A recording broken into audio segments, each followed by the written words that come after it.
Oi, Paulo, tudo bom? Olá, bom dia, Mauro, bom dia, Rebeca, bom dia a todas e a todos que nos assistem aqui no canal. O dia começa quente, né? Nossa, Aqui quente, em viu, Montreal né? está quente, porque a gente está no verão também, mas as notícias aí no nosso Brasil também são quentes, né? O Canadá também, as temperaturas estão muito elevadas acima do normal ou não? Bastante, viu, Mauro? Principalmente nessa região, que é a ponta nordeste, vamos dizer assim, da América do Norte, né? Onde fica o Quebec, onde fica, né, Montreal, né, onde eu estou.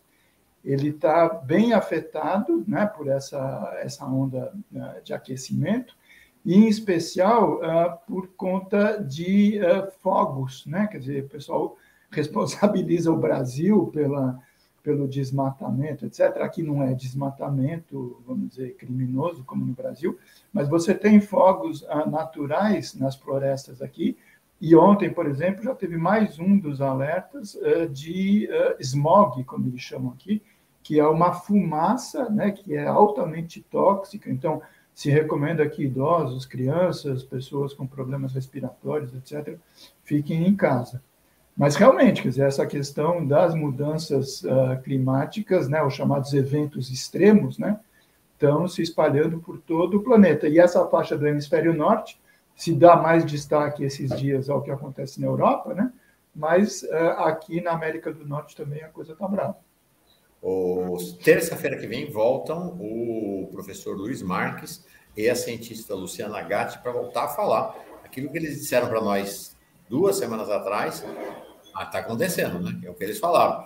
Todos os modelos de previsão em relação à elevação da temperatura do planeta estão falhando. A elevação está acontecendo a uma velocidade muito maior, o cenário é muito mais dramático do que se fala. Tem gente dizendo que mudou o padrão do planeta. O planeta está anunciando que o negócio está feio. Terça-feira que vem eles estão aqui para conversar com a gente. Eles falaram aqui, logo depois a gente viu na mídia global inteira o que eles falavam, sendo confirmado e as advertências replicando. Ô, Rebeca, tem uma coisa, São Paulo Clias e eu somos conhecidos há muitos e muitos anos, desde que éramos jovens militantes comunistas no movimento estudantil em São Paulo. O Paulo depois seguiu uma carreira brilhante aí como economista, trabalhou no IPEA muitos anos, né? Está na carreira de economista aí do governo federal, e continuamos de uma maneira ou de outra, né? Com altos e baixos, a gente cai, a gente levanta, assim é a vida, mas continuamos vinculados a esta ideia de que o mundo pode ser melhor, de que pode nascer um novo mundo. Isso Então, aí. eu até falei, viu, Paulo, vou fazer alguns encontros aqui com aquela geração que no final dos anos 70 foi decisiva para derrotar a ditadura no movimento estudantil. Semana passada encontrei Vera Paiva, filha do saudoso Rubens Paiva, Veroca, aqui em Brasília. Na segunda-feira que vem vai estar com a gente aqui, ela que está trabalhando no Ministério do Bem-Estar Social, no MDS, no Ministério do Desenvolvimento Social.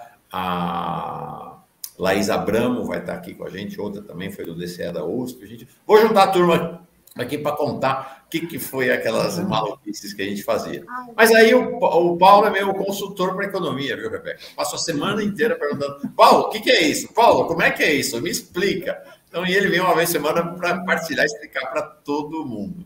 Então, Paulo, explica para nós. São muitas dúvidas. Por favor, nos explique, então, Paulo. Muita gente, economia é um tema realmente que precisa de gente que simplifique, porque tem gente demais que complica. Esse foi um tema que a gente tratou ontem aqui, que foi essa notícia, teve grande impacto, porque a conversa é a economia está bombando, e de repente sai essa notícia de que a economia recuou 2% em maio, segundo a prévia do PIB do Banco Central, e você ontem, ao longo do dia, me advertiu. Calma lá, que não é assim, não é uma hecatombe, não é um apocalipse, não é um desastre. Explica para nós esses quadros que foram divulgados e o que é essa notícia da prévia do PIB, o que ela de fato representa e quando é que a gente vai ter uma noção mais exata de como é que a economia está se comportando. Bom, vamos lá, então. Com calma, né, para tentar compreender, né? Quer dizer, o fenômeno econômico é complexo em si, né? Mas essas informações que pingam no dia a dia, na imprensa, principalmente especializada, e depois replica para as não especializadas, às vezes pode confundir. Então, primeiro ponto, quer dizer, o que é o PIB? Né? Quer dizer, é o Produto Interno Bruto. Então, no economês, quer dizer, ele é uma medida que procura avaliar, quer dizer, o que aconteceu na economia de um determinado país ao longo de um determinado período. E aí tem padrões, né? Pode ser um padrão anual, né? De janeiro a dezembro, tem padrões semestrais, de janeiro a junho, de junho a dezembro, tem padrões trimestrais, mensais, enfim, isso pode variar. No Brasil, quer dizer, oficialmente, quem é encarregado de avaliar e divulgar o PIB é o IBGE, que trabalha, então, com as estatísticas oficiais, né, do ponto de vista social, econômico, etc.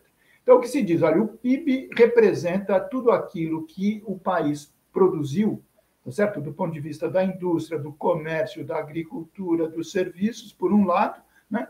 E tudo aquilo que, do ponto de vista da renda, né, as empresas, as pessoas, o governo, tinham condições para realizar, vamos dizer, ou aquele consumo, ou aquela produção, etc. Bom, então, normalmente, o que acontece? Quer dizer, o PIB de um ano, oficialmente, ele só vai conseguir ser conhecido no final do ano, né? Porque tem que fazer todas as contas, etc. e tal, e encerra dezembro.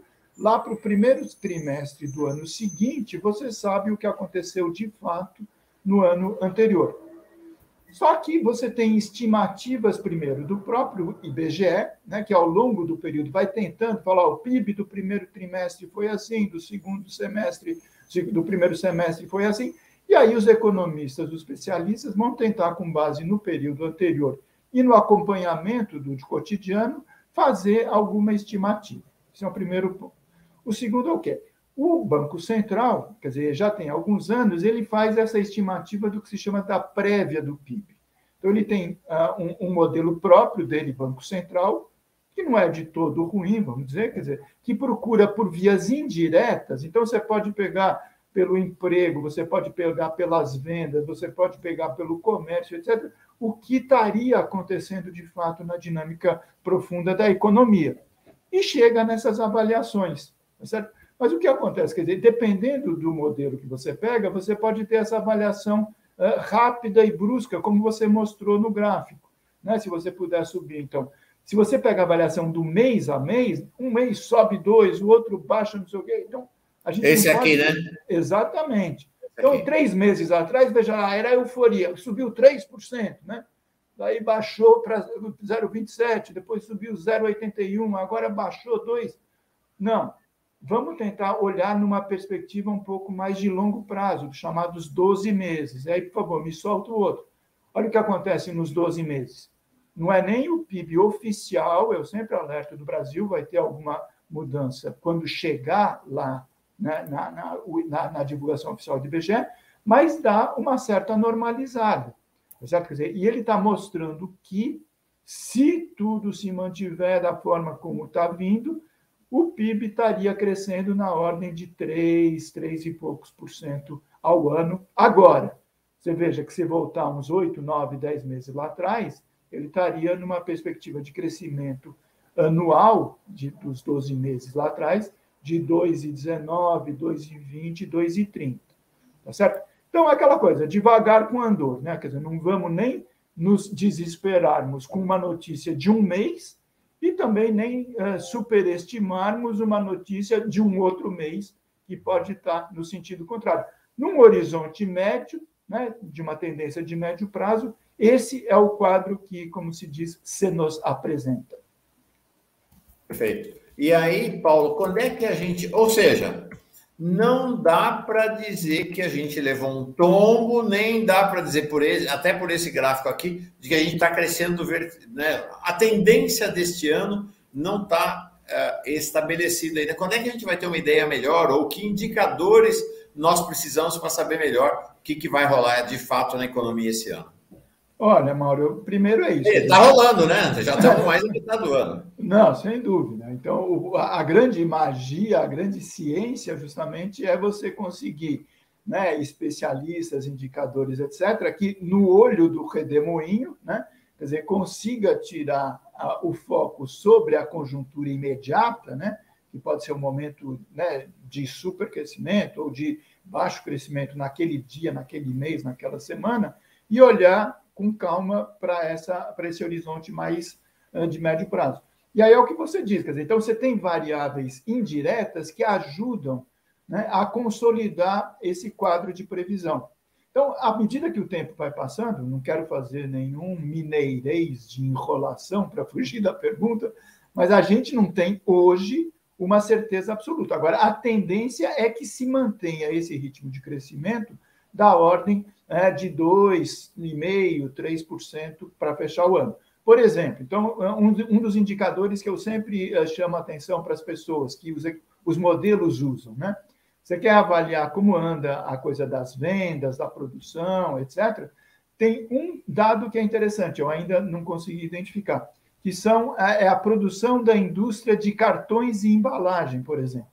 Porque a grande maioria das coisas que são produzidas e são vendidas e são comercializadas, os produtos industriais, pelo menos, eles têm que ser embalados, né, para sair das empresas, chegar no comércio ou, no limite, chegar nos consumidores. Você tem as informações sobre o ritmo de vendas no comércio, no atacado e no varejo. Você tem informações sobre a contratação de mão de obra no varejo, no atacado, nos serviços, você percebe? E mesmo assim tem que fugir das especulações de curto prazo, porque às vezes você tem, né, uma demanda grande de mão de obra por sazonalidade, por exemplo, no Natal, né? Então, cresce muito a mão de obra e as vendas no Natal por causa das vendas, em dezembro, por causa das vendas de Natal, enfim. Mas é isso, quer dizer, a gente tem que continuar fazendo avaliação na sintonia fina, né? Mas a tendência é uma certa estabilidade e de uma melhora evidente em relação ao ano anterior. Mas não é aquela coisa de que está bombando a ritmos chineses, não é. E é importante que se diga, quer dizer, da forma como a coisa está sendo levada no Brasil pelo governo, né, do Haddad, é até complicado que haja uma explosão desse tipo, porque você não vai ter a correspondente infraestrutura, porque o governo não está avançando nada na infraestrutura, isso é importante, e aí você pode ter um problema sério de uma explosão da demanda e não ter conseguido oferecer, quer dizer, do ponto de vista da oferta de bens e serviços, e de infraestrutura, a necessidade para isso dar vazão, né? Imagino que você vai querer depois conversar um pouco dos dados que se saíram sobre o comércio exterior, mais à frente, a gente vai poder dar um exemplo sobre isso também, tá certo? Agora, o que me preocupa, quer dizer, não é tanto essa avaliação mais de curto prazo, etc., mas é alguma coisa que você já comentou no início, né? Quer dizer, eu escrevi um artigo ontem a respeito disso, o Maringoni escreveu um outro artigo, você tem uma série de analistas também nos meios, né, de comunicação tratando do tema, que é esse suposto, entre aspas, encantamento do Fernando Haddad com vamos falar disso o chamado segundinho. Daqui a um segundinho. Quero mostrar seu artigo, realmente teve uma repercussão muito grande teu artigo ontem. Rebeca, quer entrar nessa conversa? Não, vamos seguir.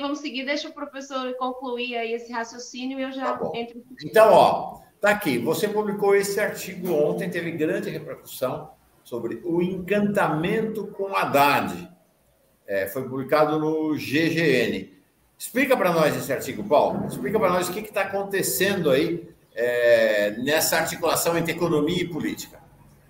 Bom, então, o que acontece? Quer dizer, eu fiquei bastante preocupado, né, quer dizer, ao longo das últimas semanas, com isso que eu estou chamando do encantamento do Haddad. Quer dizer, começaram a sair algumas pesquisas, a gente conversou sobre isso, acho, inclusive, da última semana, né, uma delas que ganhou muito destaque, uma pesquisa da Quest, né, acho que a gente pode dar os nomes, né, não tem problema, não.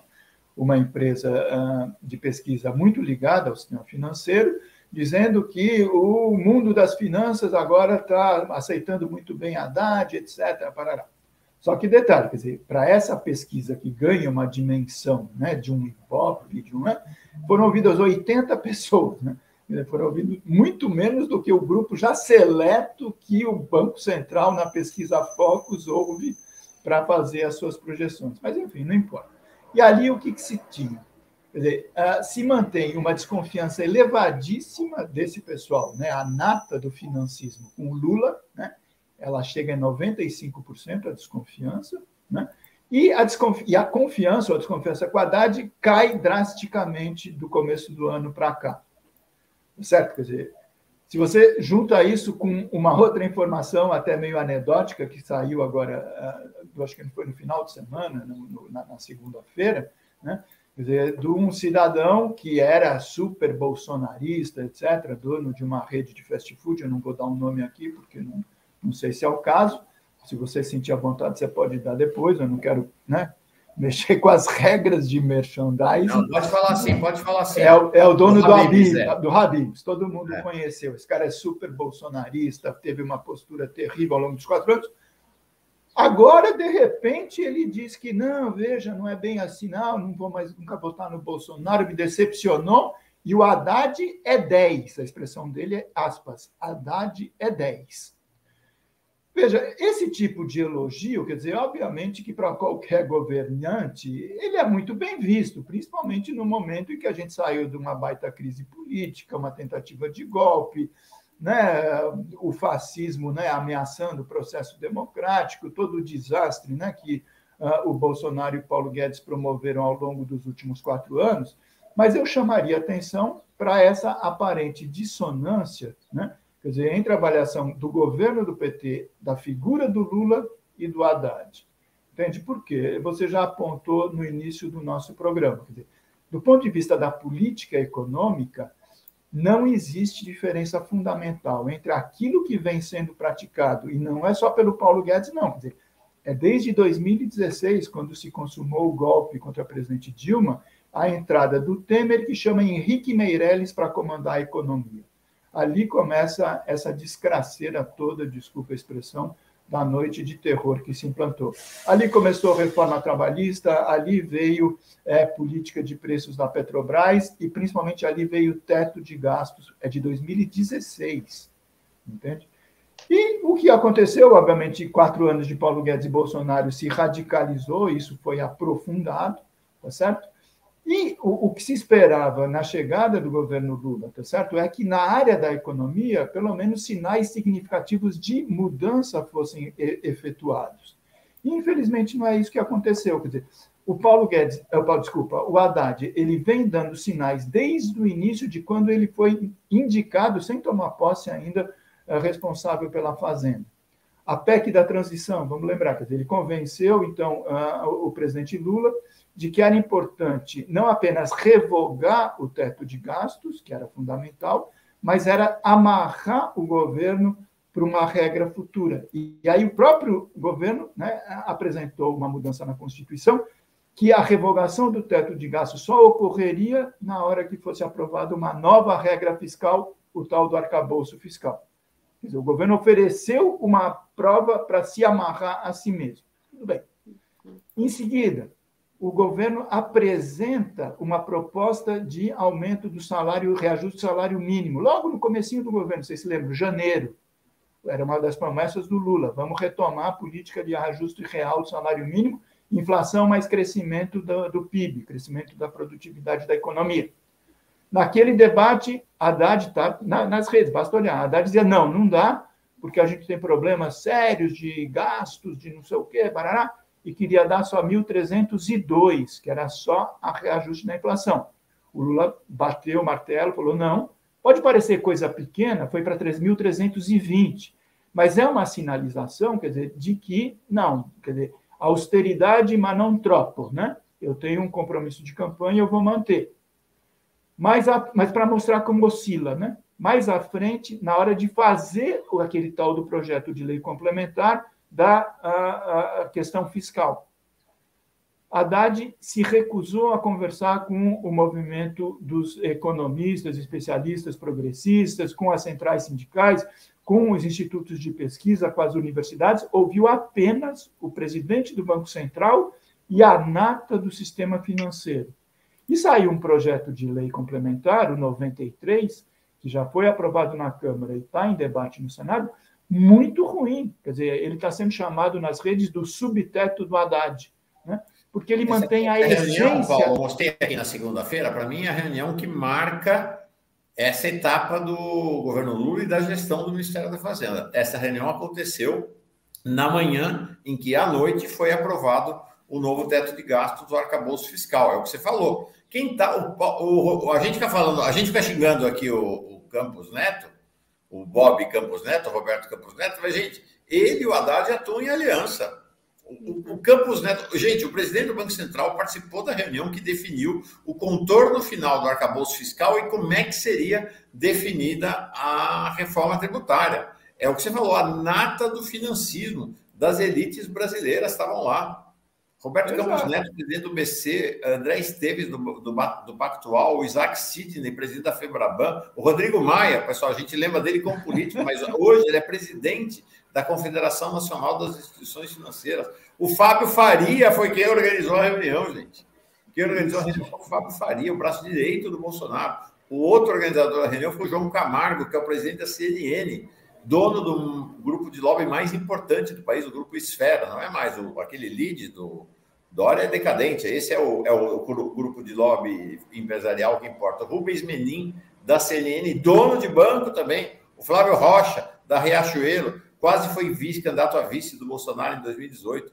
O Benjamin Steinbrück, industrial, dono do Banco Fibra. O Josué Gomes Guimarães, presidente da Fiesp. O Lucas Carlos, que foi até preso, dono de uma grande mineradora em Minas Gerais. E o Ricardo Faria, dono da Granja Faria da Insolo, o maior proprietário de terras do Brasil.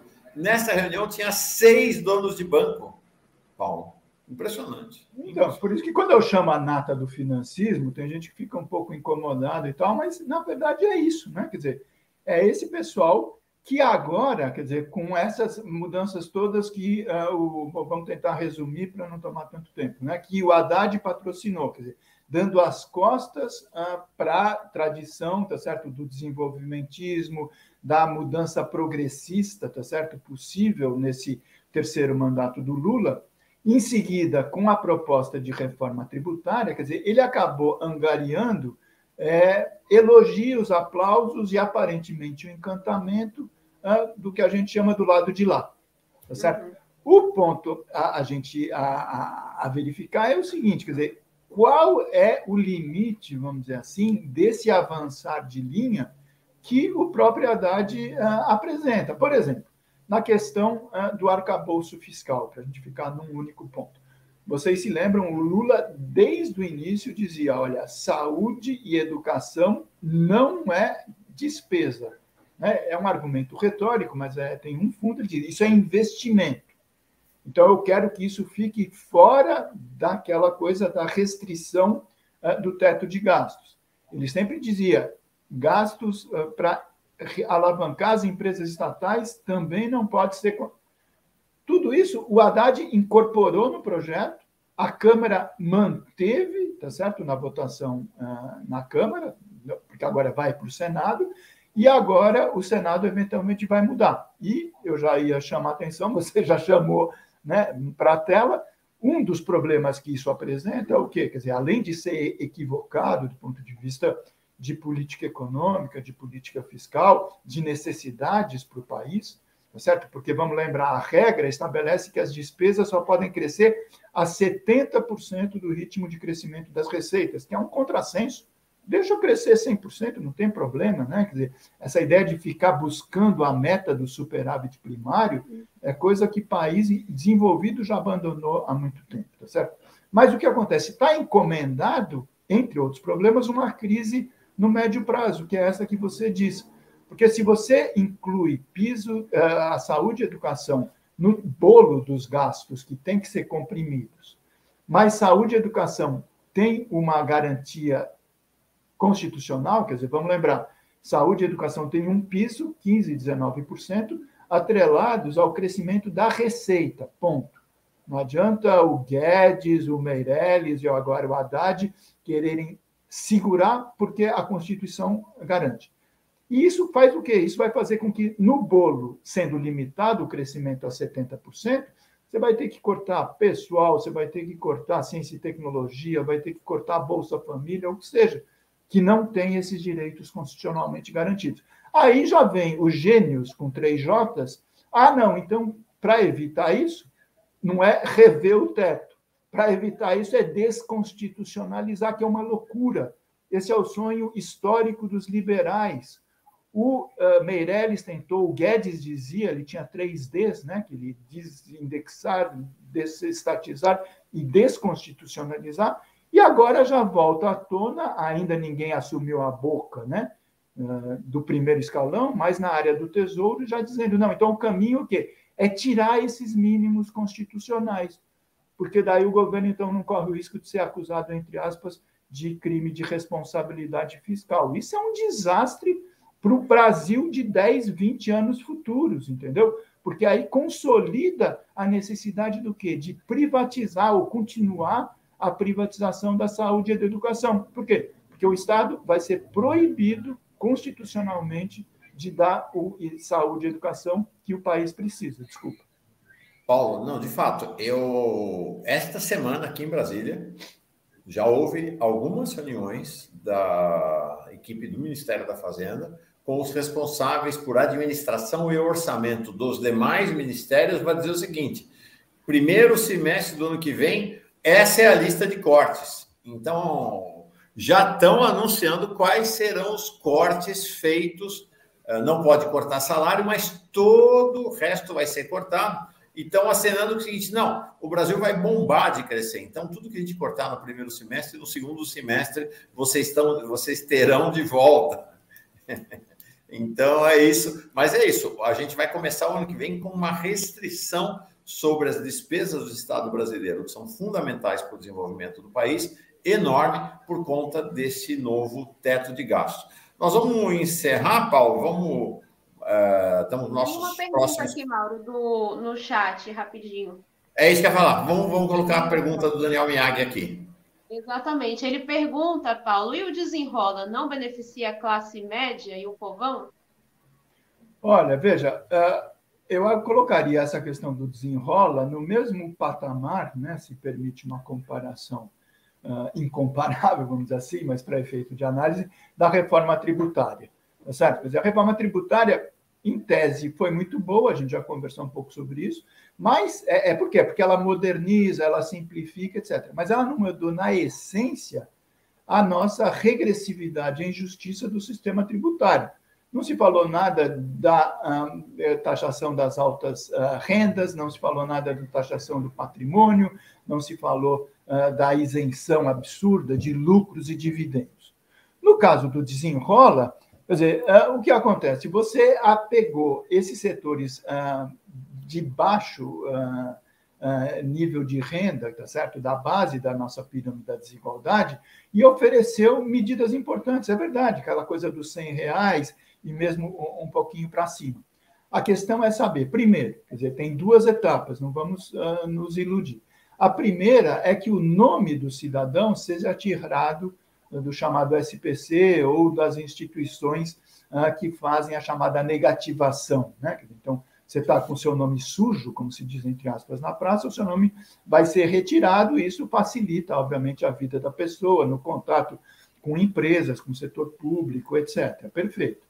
Só que o segundo aspecto é o quê? Quem vai honrar o pagamento dessa dívida? Porque duas coisas. Uma coisa é dizer a dívida não existe, você não tem mais impedimentos, né? A outra é que, na verdade, a dívida continua existindo. E a pessoa precisa tomar de iniciativa, de ir no banco, etc.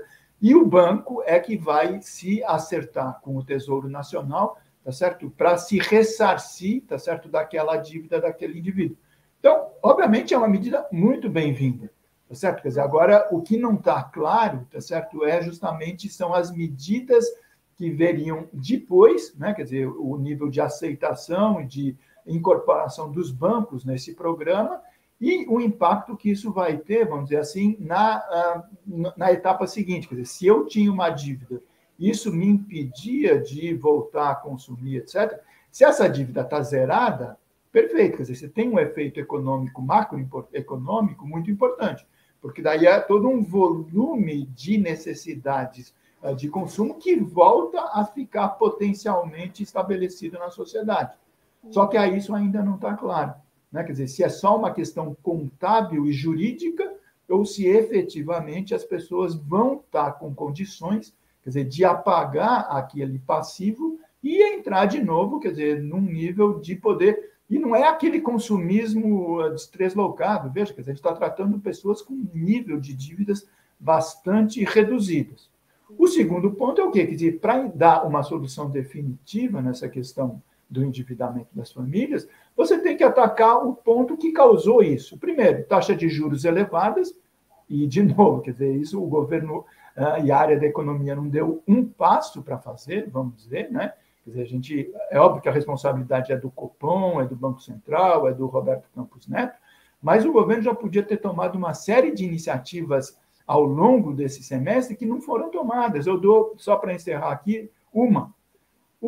Os principais bancos de comércio no Brasil, quer dizer, disputam com a banca privada, é Banco do Brasil, que é do setor governo federal, subordinado ao Ministério da Fazenda, Caixa Econômica Federal, a mesma coisa.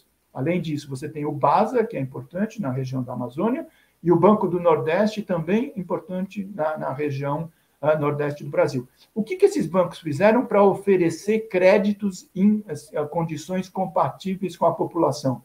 Tudo bem que fica em 13,75 a Selic, que é um desastre, mas o problema é que o Ministério da Fazenda continua orientando os seus bancos públicos a competirem com o oligopólio da banca privada. Eu sou cliente do Banco do Brasil, eu sou servidor público, eu posso dizer para vocês o que acontece se eu quiser pegar empréstimo, se eu entrar no cartão. E não precisa, quer dizer, Banco do Brasil e Caixa Econômica não precisa ter lucro bilionário no seu balanço. Eles deveriam estar aproveitando esse momento desde janeiro para baixar as taxas, tá certo? Das operações com empresas, indivíduos e famílias, para obrigar a banca privada a baixar. Isso já aconteceu na época da Dilma.